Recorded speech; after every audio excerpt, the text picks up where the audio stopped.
இதனோட outer reading venturi P1 and P1 P2 outer reading. அப்போ மூணுமே அவுட்டர் ரீடிங் தான் எடுத்து போகும். இன்டர்னலா வர பவுண்ட் இன்ச்சஸ் கிடையாது. அவுட்டர்ல SI unit kg/cm². Is that clear? Yes, sir.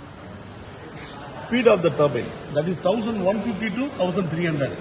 Maximum 1300. Initially 1150. Already. Spring balance, இங்க பாருமா. இந்த ஆல்டர்னேட்டருடைய கவுண்டர் வெயிட்டா ஸ்ப்ரிங் பேலன்ஸ் இருக்கு. இந்த கவுண்டர் வெயிட்டா. சரியா? இங்க வாங்க. இங்க வோல்ட் அண்ட் ஆம்ப்ஸ் இருக்கு. எவ்வளவு வோல்ட் எவ்வளவு ஆம்ப்ஸ் வருதுன்றத பார்க்கிறதுக்கு வச்சிருக்கோம். இந்த RPM மீட்டர் வந்து ஸ்பீட் ஆஃப் த டர்பைன். சரியா? இப்போ உள்ள இதுக்குள்ள பாருமா. கப் லைக் ஸ்ட்ரக்சரா இருக்கு. தெரியுதாமா? அதுல தெரியலையா? இல்ல உனக்கு தெரியலையா? லைட்டா தெரியும். கப் லைக் ஸ்ட்ரக்சரா இருக்கா? ரெண்டா கரண்டி மாதிரி. இந்த சைடுல ஒரு நாசல் தெரியும் பாரு. இந்த சைடுல ஒரு கோன் மாதிரி இருக்கும். தெரியுதா? கிட்ட போய் பாரு.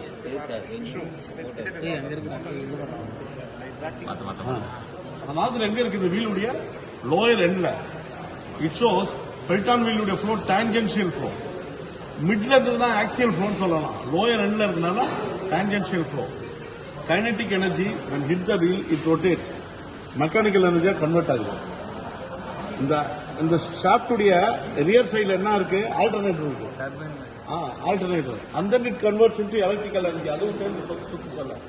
Kinetic energy converted into mechanical and then it converts into electrical energy. ஒரு பம்பையோ டர்பைனையோ ஐடென்டிஃபை பண்ணனா எப்படி சொல்வீங்க? பம்ப் அப்படின்னாங்க electrical energy to mechanical, finally we get an output of kinetic energy. அப்படியே ரிவர்ஸ் போகும். kinetic to mechanical, mechanical to electrical தான் turbine. பம்பியன் டர்பைனா ஒரு comparison எப்படி ஈஸியா இருக்கு இல்லையா? ஆப்போசிட்டா அதை ரிவர்ஸா பண்ணலாம். அது மிட்லனா மெக்கானிக்கல் எனர்ஜி மிட்ல இருக்கு ரெண்டுத்துலயுமே. சரியா? ஆரம்பிக்கலாமா? And one more thing. இப்ப பாருங்க, இதோ எனர்ஜி இல்ல. இப்ப எனர்ஜி ப்ரொடியூஸ் ஆனதான் வரும். எனர்ஜி ப்ரொடியூஸ் ஆனதான் வரும். இப்ப நான் ஆன் பண்றேன்.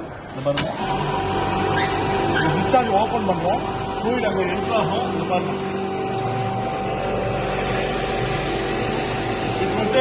இங்க பாருங்க, இந்த RPM சைட்ல இருக்கு பாருங்க. நான் இங்க ஆன் பண்றேன். 1150 பாருங்க, கரெக்டான ரேட்டுக்கு வந்துடும். இப்போ நோட் பண்ணிப்பா. பிரஷருடைய வெளியே நோட் பண்ணி 2.1,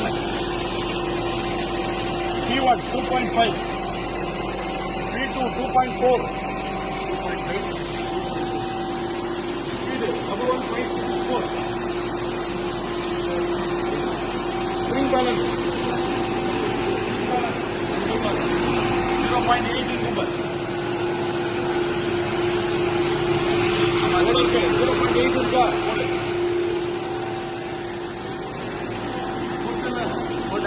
Volt 85, amps 0.70. Step by step அடுத்தடுத்து அதெல்லாம் எடுத்து போறீங்க.